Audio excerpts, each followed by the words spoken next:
and today we're reacting to what if you were the last person on Earth. Not gonna lie, there would be a few things I would do. You know, I would stay in a mansion, a crazy wild mansion for a few days. Maybe travel to some cities or states that I haven't seen before. But ultimately, my fate would be ended by myself.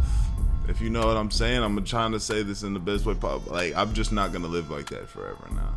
I'm gonna do the things I want to do and then maybe just fall backwards into Niagara Falls or something. I don't know. That being said, pull to the Twitch stream every Monday, Wednesday, Friday. Let's get into it. Let's do it. Day 1. It's been one day since every human except you disappeared from the face of the earth. You're not sure what happened. One moment there you were living your best life in the middle of a crowded city, and next, poof, everyone simply disappeared. What followed was complete chaos. Cars, trucks, vans, tens of thousands of them suddenly had no drivers. Catastrophic crash. Dang, in the middle of the drive? Hold on, let me turn this fan off. In the middle of the drive, though? I guess that only makes sense that we would be sitting in the, you would just maybe wake up, or who knows, you're just driving, then just boom, boom, boom, things start blowing up. I guess that only makes sense. Crashes and pileups worthy of a Blues Brothers movie have choked the streets of your city with impassable obstacles of wrecked and mangled steel. You had to duck for safety into the nearest building, though, because the sky was falling, literally. Without pilots, planes not currently on autopilot simply plummeted out of the sky like massive missiles, setting off explosions that rocked the city. Massive blazes immediately sprang up, and with no firefighters to— oh my gosh, it just didn't really have time for fun and stuff like that, huh? And exploring. It was just chaos just immediately. Fight them, your only resort was to begin fleeing the city. Other planes running on autopilot simply ran out of gas, then began to fall all over the countryside. Firestorms erupted all over the earth, fed by the leaking fuel of millions upon millions of wrecked vehicles. On day 1, all you can do is try to get to safety and out of the heart of the city, which is quickly becoming a raging blaze. You opt against taking a car. The streets are simply too choked with stalled, abandoned, and wrecked vehicles. So instead, you hop onto a bicycle and pedal for your life. The fires grow to massive proportions, feeding off the many combustible materials that make up modern city life. By the time you got to safety, dusk was already falling, and the city behind you glowed bright orange from the flames. As day 1 comes to a close, you manage to find something to eat at a convenience store. You don't bother saving any for later. You now have literally an entire world of food at your disposal, but most of it will go bad very quickly. That's because when night comes, only part of the city lights up with automatic streetlights. Fire has damaged the power network, and the lack of humans has caused many power plants around the world to shut down. Refrigeration will soon fail. Day 2. Dang, this automatically gets really bad. This automatically doesn't even, you can't, I'm thinking I'll be able to have a life of fun for a week and choose that, oh, you know what? All right, I guess it's my time. It sounds like I'm already in some BS from the jump. You need to think about survival. So day 2 is spent scouting out a place to stay in the outskirts of the city, one of the areas that still has power. That means the plumbing still works, but not for long. Without human supervision, nuclear plants begin to automatically shut themselves down to avoid meltdowns. Coal, oil, natural gas plants, they're all shutting down as they run out of fuel. Your city manages to hold out for half the day before it too loses power. But there's other— so then now you telling me too that I can't even wash my ass. I can't even wash my ass. That's what you telling me. I can't even get up in the shower after a day and a half. Oh, dang. Nah. See, it's getting real bad now. I mean, hey, hold on. Cause Pete, you the only man. So you could go get you some distilled water. You're gonna have water. Now water, you're gonna have that for a long time. You'll have water for a very, very, very, very long time. Okay? Food. You'll have a lot of non-perishables for a long time. You know, you might not get the best cuisine in the world. You might be able to get some of the best cuisine, you know, for the first day. Like, you could go into a restaurant after like a 5-star restaurant, everybody was gone, and there's a meal that probably just got laid out for somebody, but it's just there hot, you know, hot and ready. I'd imagine that's happening. So you could eat good and live crazy for the first day, you know. This would be much more appealing if, let's say, there were 10 people left. You know what I'm saying? If there was 10 people and nobody was related, and everybody looked good to everyone, besides, you know, the men, there's 5 men, 5 women. You know what I'm saying? This could work. We could figure something out here with that. Municipalities powered by renewable energy, and those will last a little bit longer. So you pack up your stuff and siphon gas to make the necessary trip. The highways are also a mess, but large enough to be traversable. A good 4-wheel drive vehicle lets you hop off-road when necessary to avoid big trouble spots. In the rearview mirror, the unattended fire is spreading across the... And you do have a lot of gasoline for now. But you have a lot of gasoline because just the cars around that could get siphoned. But you couldn't get gasoline from the gas station because, you know, your funds are limited. You have limited funds. And it's not like you could grab somebody's phone and try to get them FaceTimed. You know what I'm saying? Put them on FaceTime. You know what I'm saying? And then open up their account and stuff. Like, you couldn't do that, unfortunately. The city, and even into the surrounding wilderness. There's no fire departments to manage the blaze, and yours isn't the only city on fire. By the end of the day, most of the world's major cities have been devastated by massive, fast-burning fires. If you weren't the last person on Earth, you hope that whoever else was left got out of the cities as quickly as possible. On your trip, you run across a lot of pets running loose. These animals have had to face a tough choice. Oh, so there's still animals. So that means we hunting? Okay, I could get with that. I can figure that out. Break free from their homes, cages, or enclosures, or starve to death. Natural instincts kicked in, and now former pets roam free across America and the rest of the world. Millions upon millions more. Yo, there's gonna be a lot of dead animals, though. That's crazy. There's a lot of dead dogs and cats. That's gonna be tough. Will die, though, locked up in houses, apartments, or cages with their owners having disappeared.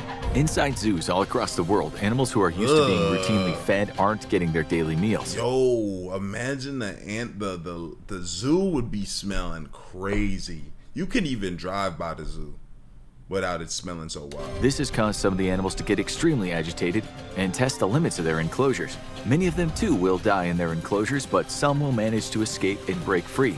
Lions roam freely on the streets of America and beyond. Day 3.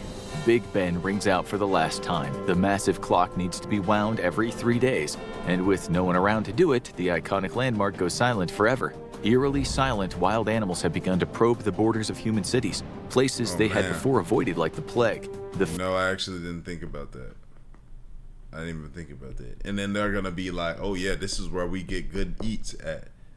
You know what I'm saying? We get good eats here, so we're gonna frequent this area. And now you gotta start worrying about wild animals. But you do have a lot of ammunition at this point. At this point, you got a lot of ammunition. You know what I'm saying? First are the predators, always opportunistic and looking for an easy meal. And there's plenty of food left lying around and easily accessible for wild animals to get to. But formerly domesticated pets make for pretty good prey as well. The animals having few of their formerly wild instincts. And I just thought about this. I was saying you would have to, like, let's say things like gasoline. Well, because you know what I was thinking? I was thinking like Apple Pay or something like that. But all that's going to be shut off because of the electricity at some point. I was about to say, if you just need to get some money in your account in order just to make certain things, you know, like get some gasoline out of gas, you would have to act fast. You would have to think about this early.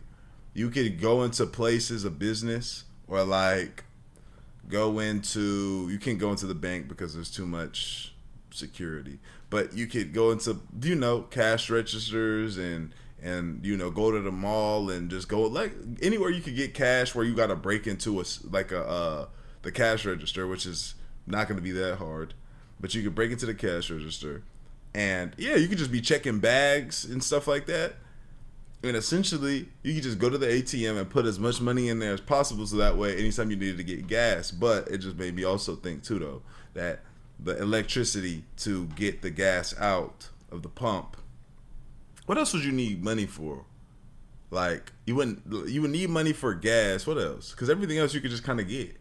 Gas is just underground. You feel me? So you can't just be. What would you need? Yeah, tell me in the comments. And in most cases, never having come face to face with a predator.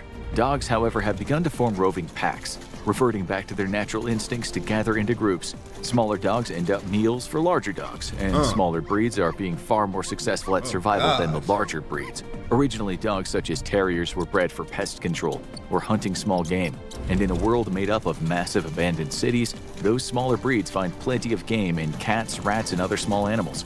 Larger dogs require more calories, and without the instinct to seek out large prey in the wild, big breeds are the first to start to die off. Many birds are also starting to enter into a dramatic decline in population numbers. Seagulls and pigeons, for example, have heavily relied on the human population center. Oh, yeah, y'all done got bougie, huh? Them seagulls and stuff got bougie. Eating up bread and stuff off of the ground and chicken. I saw somebody throw a whole chicken meal outside one time. Birds was pecking all in that for hours, man. Yeah, y'all done got bougie, bro. As a source of easy food, but with no humans generating trash and organic waste. It's gonna stink, bro. That's all I'm saying. It's gonna be smelling like, basically the world's just gonna smell like dead animals. Is dried up. Some of these have long forgotten natural hunting instincts. And who even remembers what pigeons used to eat before they were fed breadcrumbs at city parks or picked through your garbage bags? Day 10. The fires have finally died down in most of the world's cities, leaving behind smoldering ruins and putting massive plumes of toxic ash into the sky. You're having to survive off bottled water because the rain is laden with all kinds of heavy metals and nasty chemicals, making most water sources completely undrinkable. The general lack of maintenance has finally caused most of the world's green energy power generating plants to finally shut down. But you could count yourself lucky because inside nuclear power plants left unattended, disasters are unfolding. Jesus. Nuclear generators can be managed for a time without human supervision, but not for long. Eventually, the pumps providing cooling water will inevitably fail, and massive steam pressure builds up inside the heart of each reactor. Explosions rock the plants as one by one the reactors blow their tops and vent thousands of pounds of highly radioactive steam. The uncooled fuel rods, however, continue to melt through the casing of the reactor and drop to the floor of the facility.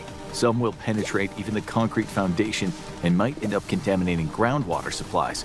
For now, it's best to steer clear of any nuclear power plants and remain upstream of them, as they vent nuclear materials into the air and water around them. Wildlife in the surrounding areas begins to die off over the next few days from the amount of radiation vented into the countryside. But the damage is limited in scope. Hundreds of miles from the nearest nuclear power plant, you're safe from the effects. But you've got a bigger problem. Bottled water. Oh, this is what you were supposed to do? Go into the woods and live? Nah. I'm going to one of them crazy cribs on top of a hill somewhere. That's where I'm going. And then I'm gonna commute. I'm gonna just go to the grocery store. Like, I'm gonna get so much bottled water. A full 24 hours will be dedicated to getting bottled water, glass, jarred water, glass water, all in it. That's gonna be the first, one of the main days is gonna be getting water to the crib. Again, I'm only gonna be here for so long. But while I'm here, I'm definitely not gonna be hungry or thirsty. You know what I'm saying? Water is going to last you a long, long time as long as you keep the plastic bottles out of the sun. But food won't last as long. There's canned goods galore, as not even the huge city-consuming blazes could eliminate all stashes of preserved foods. But you're going to be dealing with heavy sodium intake if you live off preserved goods. There's also a real concern on vitamin deficiencies, so you supplement your canned diet with vitamins you loot from a pharmacy. While you're at it, you raid one of the few remaining physical libraries to get your hands on any medical textbooks so you can prepare for the worst. Knowing first aid is no longer nice. Yeah, I didn't even think about that. I wouldn't have thought of that. We would have been ill in there. I'd have been so sick. Dang, what do I do? Because normally when I get sick, I just ask my mom to get me right. You know, Mom, what do I do? Or I ask my girl, hey, Becky, you know? But once that's over with, I wouldn't even have thought to go get no first aid book. It's an absolute survival necessity.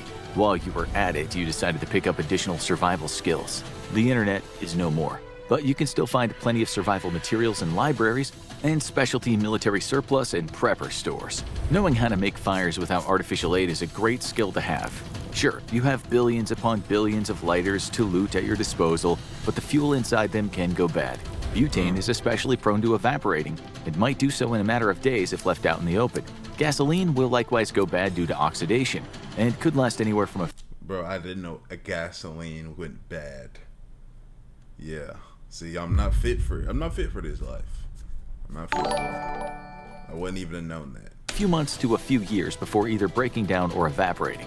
You take advantage while you have plenty of available gas that can be siphoned off other vehicles and drive around to gather supplies for long-term survival. This means tools to help you feed yourself, things such as fishing poles, rifles, lures, snares, and traps. You could probably live for a decade or more on non-perishables left all around the world, but once gas goes bad, you'll have a hell of a time actually getting around and gathering them up. Not my car. I don't care what they do to it. Well, I guess. I bet I could get some fuel in there. I could get where I need to go, man. I could get where I need to go. I ain't worried about that. Year 1. Formerly domesticated pets have reverted back to feral lifestyles, at least those that survived the adjustment period of the first few months. Small breeds have done pretty well for themselves thanks to the plethora of rats and mice inside human cities. Cats likewise have done well, being very independent already. Large breeds have fared much worse, though, and few of them remain alive. Winter was especially hard for the populations of former pets. Many of these dogs and cats have been moved to places they couldn't naturally survive winter without human help, and in these places they've largely died off. Most temperate locations, such as the ruins of the city you live next to, however, have allowed many of these pets to survive through the winter. Yeah, I know dogs would be alright, bro. A lot of stray dogs, they'd be alright, man. I done went to road, when I was working Amazon, I done rode through too many country areas where a dog was, the 10 dogs was all mobbing the street together. I just know they didn't have no supervision. I know they would be alright. As more and more wild animals invade the cities, even some larger... Ain't no way they get, how they getting out? How they getting out? You know what I'm saying? Now I know animals, they smart too, but like, let's look at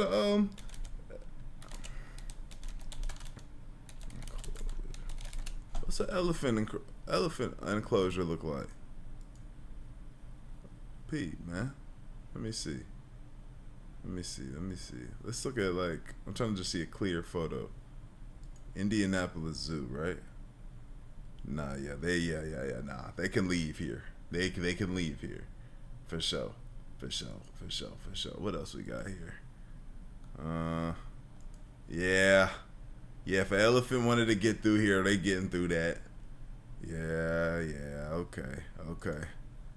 Now something like this, they can't get through. They can't get through this. The zoo is gonna stink. I guess we would see elephants. I don't think we would see lions though. Cause they be having them pretty locked up.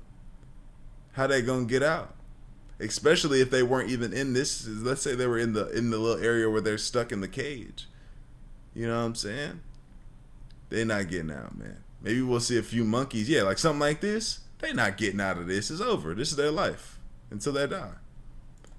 Packs of dogs have managed to survive by grouping together, though there's definitely many more small breeds left than big breeds. The city looks largely as it did when people disappeared, minus the burn damage. Let a pack of small little chihuahuas run up on me, bro. They gonna have to catch every single 7.62 9mm bullet. They gonna have to catch all of those, bro. Grass and weeds have managed to overgrow any green spaces, especially the city parks, which were previously kept nicely manicured and orderly. There's even blades of grass or resilient weeds popping up in cracks in the pavement here and there. It's still mostly predatory animals lurking in the cities, but they don't go very far in. By now, surviving pets have learned how to band together for protection against mountain lions, wolves, even bears, or to avoid them altogether. Some places such as New York with a large central park have seen herbivores like deer migrate into the city, but nature is yet to retake enough of the human landscape to invite many of them in. With the exception of cities along the equator, I can see that, the deer in here, the fast-growing vegetation has already started to overrun human settlements. Fast-growing vines and bushes have invaded cities and places. In just a year, this is how it looked? Just a year. Cause look, you gotta think about it. Yes, the planes are gonna be crashing, cars will crash. Yes, some buildings will be messed up, but they got this looking more apocalyptic, like people being like, you know what I'm saying? Then a lot of things I feel like would still be untouched though. So all these windows breaking and stuff like that. This is 1 year, the building all falling down, the street pole. You know, like Brazil and equatorial Africa. Unchecked growth has caused formerly harvested fields to now play host to a variety of plant life. Traditional crops still grow abundantly thanks to how widely humans cultivated them, but they no longer grow in neat and orderly rows. There's no fear of crops like wheat, barley, or rice ever going extinct. But some crops, such as almonds, oranges, and other fruits, no longer grow in many areas of the world. That's because they only grew where planted because of direct human intervention. By and large, the crops that humanity depended on and successfully cultivated for millennia have begun to only appear in their native habitats once more. Year 5. Massive herds of wild cattle, sheep, and even horses reign free across the American Great Plains. Year 5, I would have been here. It would have been a different world at this point. But I wouldn't have known. You know what I'm saying? But yeah, I wouldn't have been here by year 5. These are amongst some of the most successful animals on Earth thanks to the sheer quantities that humans grew them in. Chickens are also doing exceptionally well for themselves, considering humans grew and killed billions of them each year. Despite being very easy prey, formerly domesticated animals have such vast populations that even abundant predation isn't enough to seriously dent their numbers. This has in turn led to an explosion in predator species across the US and beyond. Populations of coyotes, cougars, bears, and wolves have all bounced back to pre-human settlement levels. In Europe, where wolves have been extinct in most places for hundreds of years, massive packs now wander through human cities grown over in thick vegetation. Nature has turned former human cities into urban ecological preserves. Greenery has overtaken gray concrete with astonishing speed, and young forests have begun to encroach on the outskirts of human civilization. With new trees come all the wild animals that make their home there, adding to the speed with which animal life is taking over former human cities. You can't rely on animals just thriving, ain't it? Canned goods and other non-perishables anymore, as you no longer have access to gasoline with which to drive vehicles around and gather food. Instead, you've learned to hunt and fish for your survival, along with plenty of wild I'm still getting over there and grabbing me something to eat, man. I gotta get on a bike or what? Like your ancestors used to do. Year 10.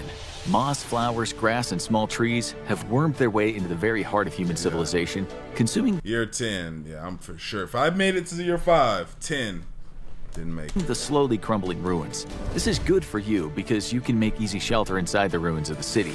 And with greenery returning to the cities, animals follow, which means food.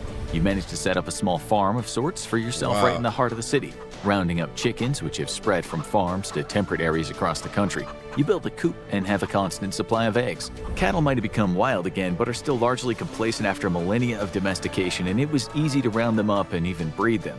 You don't bother to pen them in, and instead let them wander around on their own. Those you butcher for food are a culinary snob's wet dream. Real farm-to-table, pure organic, and free-range beef.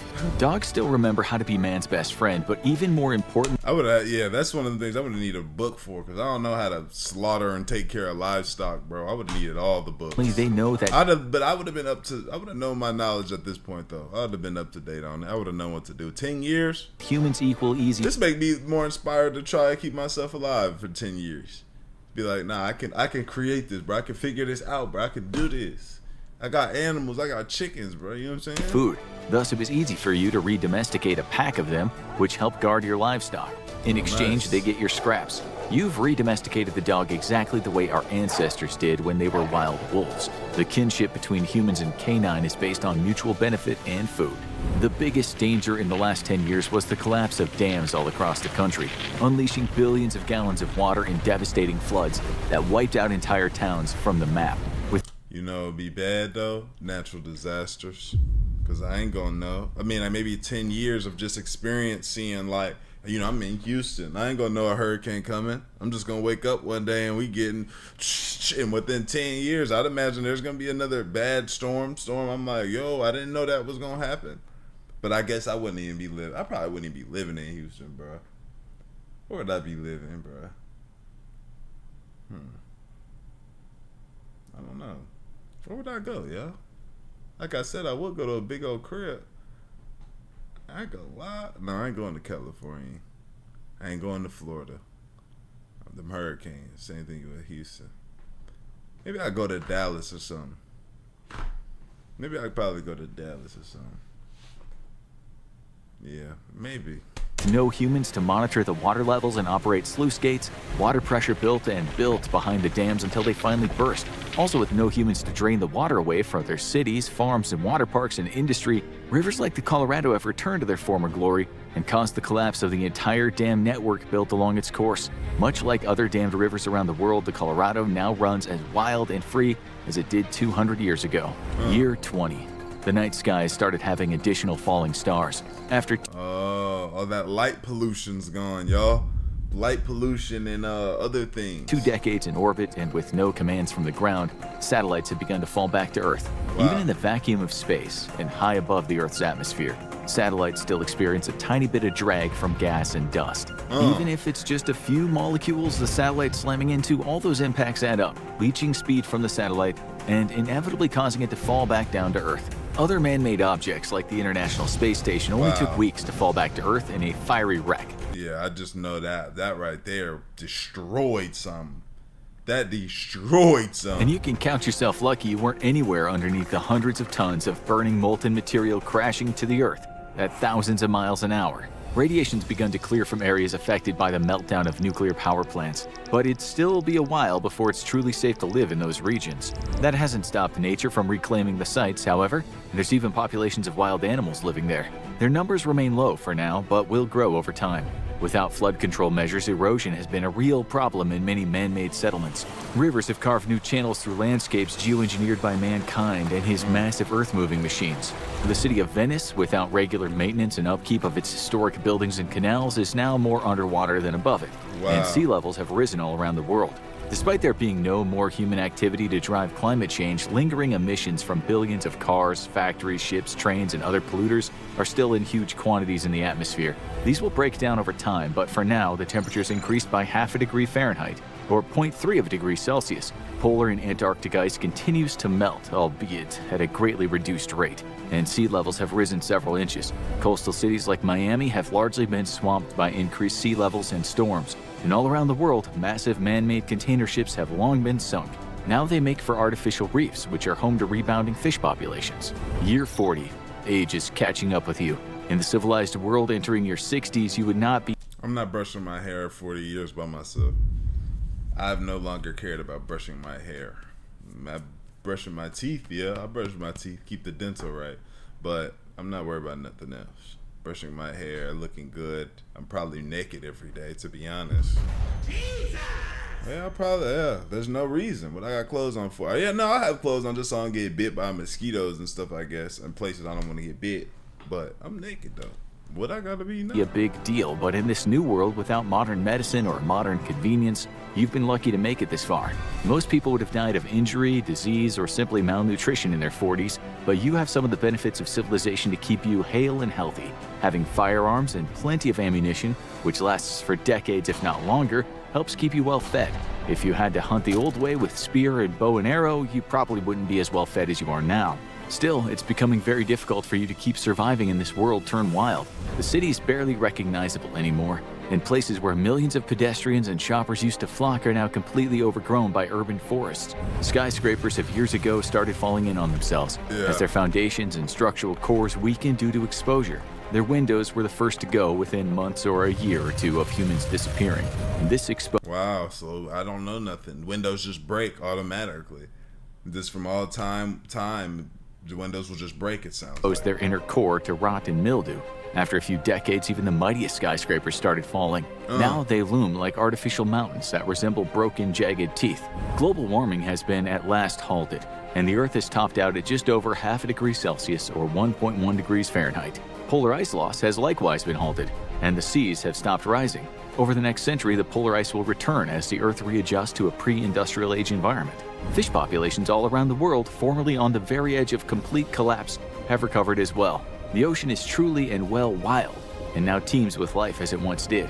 Populations of tuna, once fished to scarcity, have returned in force, as have the vast quantities of other formerly overfished species. Coral reefs have also mounted a great comeback, despite the ongoing effects of coral bleaching, and the wrecks of tens of thousands of human ships have helped endangered corals find small pockets of shelter on which to anchor themselves and bloom. Forests are once more reclaiming the American East Coast, and London is slowly but surely reverting back into a swamp. It'll still take a century or more for nature to completely undo the dramatic environmental engineering that humans have conducted over millennia, but eventually... That's beautiful, the beautiful thing about nature, though. The fact that, like, regardless of all this, if y'all stop this, we will come back and take over this land. That's crazy, ain't it? Grass gonna grow high. Trees gonna wrap around this. Vines will take down buildings and some old junk. Animals will thrive. Like humans, it's like we need this for us. But we are destroying the earth, essentially. We're destroying the earth. I know we all know that, but we have to destroy the earth. If we have to survive, how are we supposed to survive like this? You know what I'm saying? Now, let's say humans were still here, but this was happening, an apocalyptic world. I almost want to say it's worse because of how violent the earth would be. Like how people would be. It would be too violent, bro. You know what I'm saying? It'd be a lot of violence, and it would kind of just redo itself at some point.